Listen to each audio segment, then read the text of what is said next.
2019 ఎన్నికలకు ఇంకా 2 ఏళ్ల సమయం ఉంది. ఈసారి ఎన్నికలకు పకడ్బందీగానే బరిలో దిగాలని జనసేన పార్టీ భావిస్తోంది. ఈ విషయం పవన్ కళ్యాణ్ మీడియా సమావేశాల్లోనూ చెప్పారు.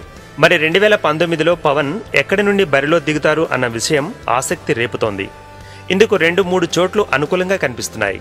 పవన్ అన్న చిరంజీవి గతంలో ప్రజారాజ్యం పార్టీ పెట్టి సొంత జిల్లా పశ్చిమ గోదావరితో పాటు తిరుపతిలోనూ పోటీ చేశారు. అనూహ్యంగా సొంత జిల్లాలో ఓటమి పాలయ్యారు. ఇప్పుడు పవన్ కూడా సొంత జిల్లాపైనే ఎక్కువగా దృష్టి సారించినట్లు తెలుస్తోంది.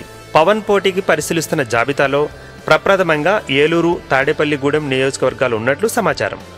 పవన్ కళ్యాణ్ ఇప్పటికే ఏలూరులో ఓటు హక్కు నమోదు చేయించుకున్న విషయం తెలిసిందే. కాబట్టి అక్కడి నుంచే పోటీ చేసే అవకాశం కనిపిస్తోంది. కాపులు మెజారిటీగా ఉన్న ఈ 2 ప్రాంతాలు సేఫెస్ట్ ప్లేసులుగా జనసేనాని వ్యూహకర్తలు భావిస్తున్నారు. అయితే అన్నయ్య అనుభవాన్ని దృష్టిలో ఉంచుకుని కేవలం గోదావరి జిల్లాలోనే కాకుండా వేరే ప్రాంతంలోనూ పోటీ చేసే ఆలోచన కూడా ఉన్నట్టు తెలుస్తోంది.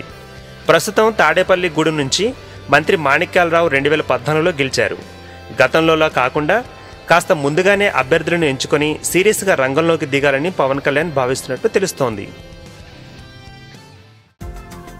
ఈ వీడియో గనుక మీకు నచ్చినట్టయితే లైక్ చేయండి, షేర్ చేయండి, సబ్స్క్రైబ్ చేసుకోండి.